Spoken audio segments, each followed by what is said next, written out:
In 1993, at age 49, Sam stepped into the boots of Brigadier General John Buford in Gettysburg. It was a battlefield epic saturated with explosions and grand monologues, but Sam's performance stood apart, quiet, solemn, prophetic. His Buford didn't shout to lead. He carried the weight of what he foresaw, and bore it alone. It was haunting. You could feel the cost in his eyes before the first bullet flew. That same year, he embodied Virgil Earp in Tombstone. Surrounded by towering personalities like Kurt Russell and Val Kilmer, Sam didn't raise his voice. He didn't need to. When he stepped into a scene, the room held its breath. Virgil wasn't just a marshal. He was a man anchored by principle, calm in chaos. And Sam portrayed him not as a character, but as if that code of silence and strength had been carved into his bones. Then came 1998's The Big Lebowski, a film soaked in absurdity and cult humor. And yet, in the middle of all the madness, Sam appeared, not for long, not loudly, as the stranger, a cowboy narrator whose words stitched the story together. That voice, aged like oak and worn like saddle leather, became the film's heartbeat. Years later, fans still whisper, "I didn't understand the movie until Sam Elliott spoke." In the 2000s, his roles deepened. At 58, he portrayed Sergeant Major Plumley in We Were Soldiers, 2002, a hardened warrior whose bark carried real grief. At 59, he became General Thaddeus Ross in Hulk, 2003, adding emotional gravity to a genre often hollow. Even when the world got louder, Sam remained the quiet one who whispered truth through the noise. But it was The Hero, 2017, at age 73, where Sam stripped everything back. He played Lee Hayden, a forgotten Western star facing mortality and regret. It wasn't a stretch. It was almost autobiographical. The film blurred the line between fiction and memory. Sam wasn't just acting. He was reckoning. Every pause, every breath, was weighted with a man's private ache to be remembered for something more than his past. Critics said, "Only Sam Elliott could have played this." And they weren't wrong.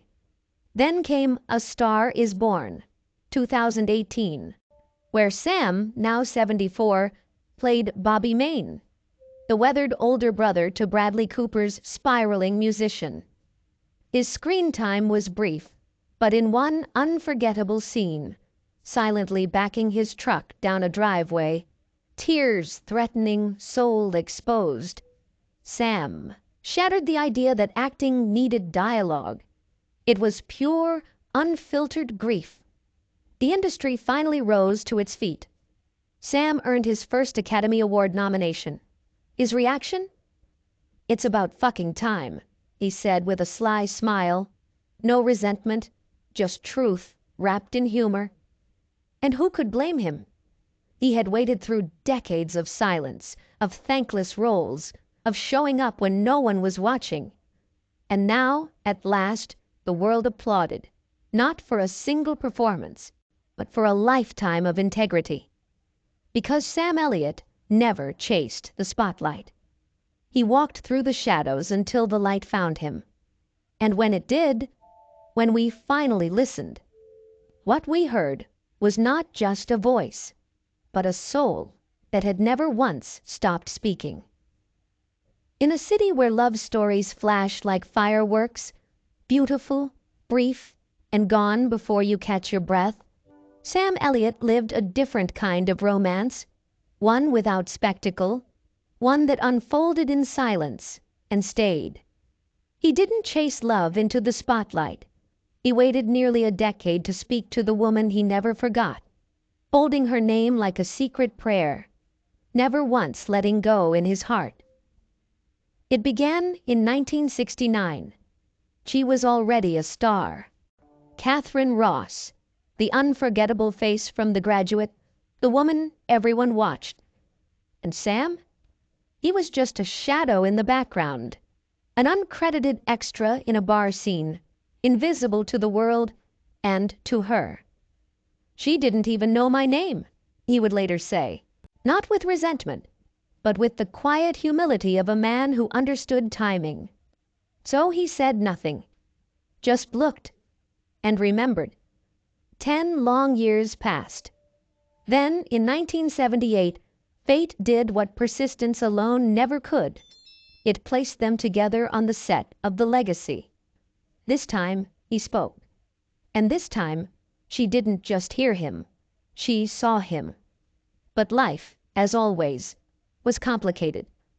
Catherine was in the midst of her 4th marriage, and though that chapter ended in 1979, the weight of her past didn't disappear. When she married Sam in 1984, it wasn't the beginning of a fairy tale. It was the quiet continuation of something deeper. Two souls no longer young, no longer naive, choosing each other not out of fantasy, but from the bruised wisdom of having lived. Sam didn't walk into a love story wrapped in ribbons. He stepped into something real. A woman shaped by heartbreak, trust worn thin, and scars that didn't fade. And still, he stayed. He didn't erase her history. He didn't need to. He honored it by loving her through it. No comparisons, no conditions, just presence, just faith. Their love never filled headlines or tabloid columns, but it filled their home.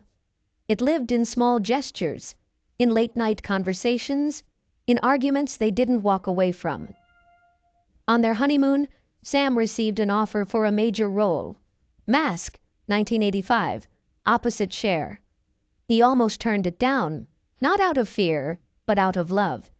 He didn't want their beginning as husband and wife to be interrupted by cameras. He accepted, but not without letting it be known. His marriage came first. And that set the tone for the rest of their life together. They rarely acted alongside each other, not because they lacked opportunity, but because their relationship didn't require a stage. Their marriage was never a performance. It was a daily devotion, a promise kept in private, a vow renewed in silence. "We have a common sensibility," Sam once shared, "but we also work at being together. You work past the stuff. You don't walk away from it." In those few words, he gave the world a better definition of love than most romantic films ever could. Because lasting love isn't built on ease, it's built on endurance, on choosing to stay when every instinct tells you it'd be simpler to leave. Sam Elliott has played many roles, heroes, cowboys, legends, but perhaps the most heroic one of all has never appeared on screen. The quiet, steady man who held his marriage like a compass, who loved without applause, who never stopped showing up. In a town where most love stories fade before the second act, Sam Elliott chose to stay. Until the final frame. Hollywood sells dreams dressed in gold, but behind its velvet ropes and camera flashes lies a reality far less polished, a place where ambition has a cost, and silence is often the currency of survival. In a town that rewards submission and punishes integrity, Sam Elliott made a choice most never dared to consider: to walk upright through the fire and refuse to pay with his soul. Back in the 1980s, when his career was still fragile, when a single wrong move could mean vanishing into obscurity, Sam spoke the kind of truth that could destroy you. In a quiet interview with the Dayton Daily News, he said what many only whispered, if they dared at all. "You wouldn't believe the casting couch stories. The cliches are all true." He didn't raise his voice. He didn't name names. He didn't seek headlines.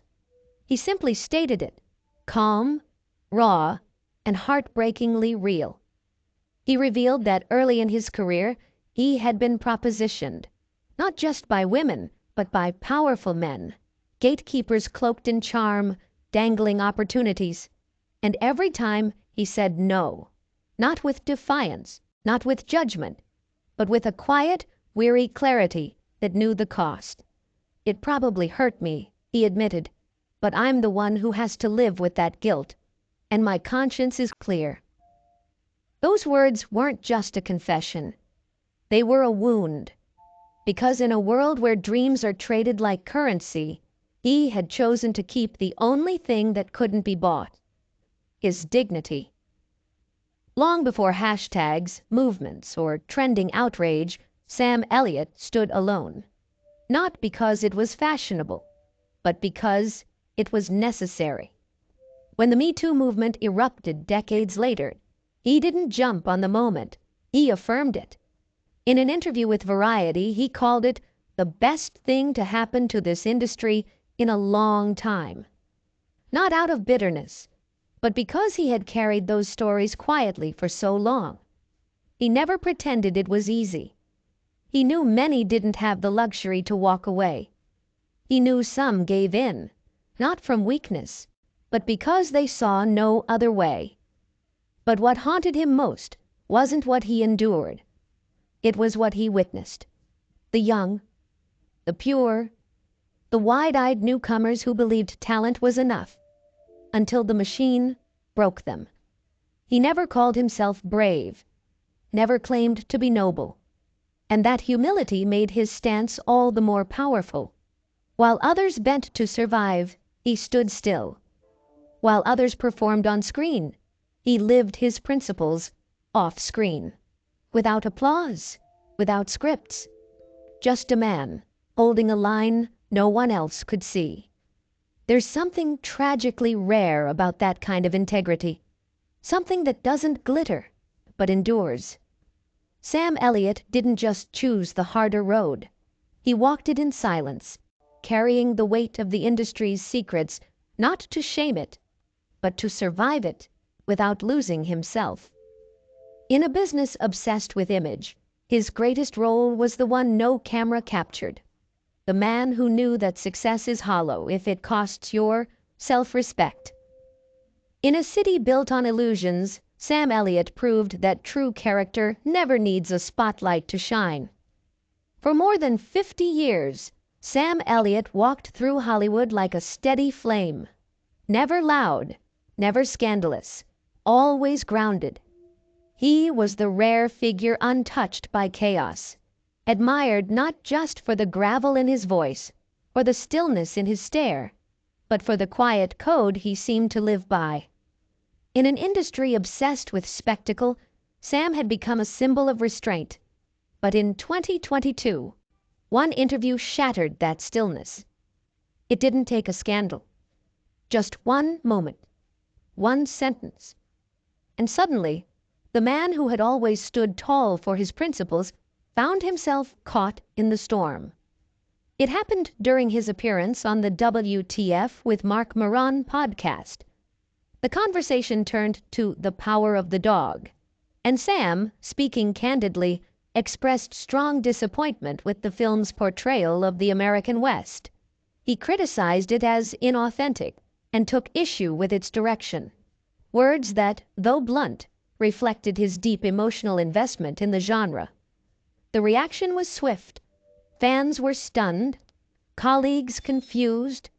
Jane Campion responded sharply, accusing him of misogyny and cultural gatekeeping. Benedict Cumberbatch countered more gently, reminding the world of the harm in outdated ideas of masculinity. Online, the backlash swelled. Headlines swirled. For the first time in decades, Sam Elliott wasn't the quiet hero. He was the center of controversy. And yet, what followed revealed the true weight of his character. He didn't vanish. He didn't issue a vague PR-crafted apology.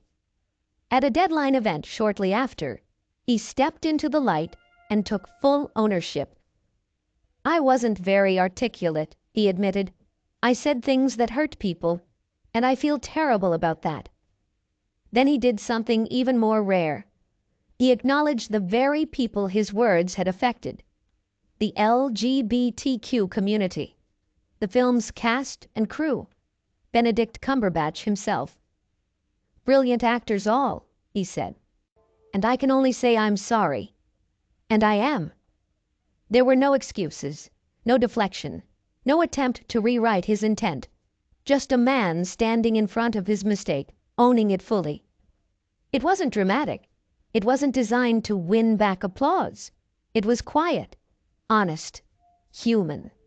The kind of apology that doesn't try to erase the pain, but recognizes it. For many, the sting of disappointment remained.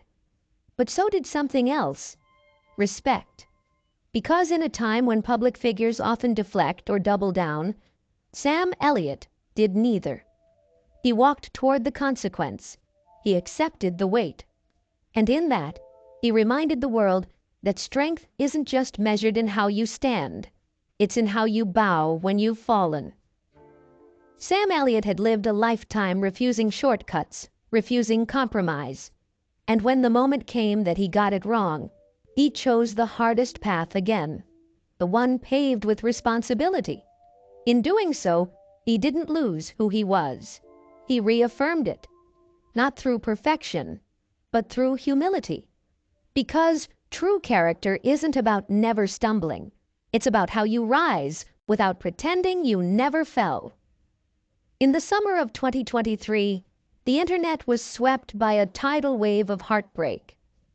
Sam Elliott has passed away. The words were everywhere. Whispers turned to headlines. Headlines turned to grief. On YouTube, thumbnails solemnly displayed his weathered face alongside the years 1944 to 2023. Video titles echoed like eulogies. Sam Elliott's final farewell. 10 minutes ago. The actor's last words. A legend lost. Shock spread like wildfire. Social media feeds flooded with tributes. People cried. Fans panicked. And countless hearts across generations cracked at the thought of losing a man who had become more than just an actor. He was a piece of their lives. It felt like a goodbye snuck in the back door. Like death had stolen something without giving anyone a chance to brace for it. But none of it was true. There was no final breath, no solemn goodbye, no passing in the quiet of night. Sam Elliott wasn't gone. He was still very much here, still breathing, still working. The wave of sorrow had come from a familiar tragic pattern. Fake news. Clickbait channels and shady websites, known for peddling false death reports, had reused old scripts, manipulated thumbnails, and borrowed lines from past hoaxes involving other stars. The formula was predictable, yet devastatingly effective. What made it worse was the silence. Sam never corrected the record. He didn't issue a press release. He didn't jump on Twitter to shout, "I'm alive!" Because Sam Elliott doesn't live online. He's never been a man of hashtags or headlines. Instead, the truth emerged the same way Sam always has, quietly, with dignity, and without needing to say a word. Just weeks after the rumor mill reached its cruel peak, Sam Elliott walked back onto set. Calm, composed, focused. He wasn't retreating from the industry. He wasn't saying farewell. He was stepping into another role, this time as the lead in Landman, a new series helmed by Taylor Sheridan, the visionary behind Yellowstone and 1883. For many fans, it felt like a resurrection. But for those who understood the man behind the myth, it was never a surprise. It was a statement, not typed in bold on a screen, but lived through quiet presence. I'm here. I never left. Still breathing, still building, still me. And maybe, just maybe, that's the kind of letter we all needed. Not one etched in grief, but one written through presence. Not an obituary, but a performance. Not an ending, but a continuation. Sam Elliott, nearly 80 years old, doesn't explain himself. He doesn't race to clarify or correct, because the work speaks louder. The silence, somehow, says more. In an age where every misunderstanding becomes a megaphone and every silence is interpreted as weakness, Sam offered something rare: endurance. Where others might defend with words, he answered with action. Where some would lash out, he walked forward, unshaken, undeterred. In a world addicted to noise, Sam Elliott's refusal to vanish, his graceful defiance of death itself, became a message in its own right. He didn't write a farewell letter. He lived it. Every frame he steps into, every line delivered with that deep, steady cadence, every character grounded in quiet strength. That is his message.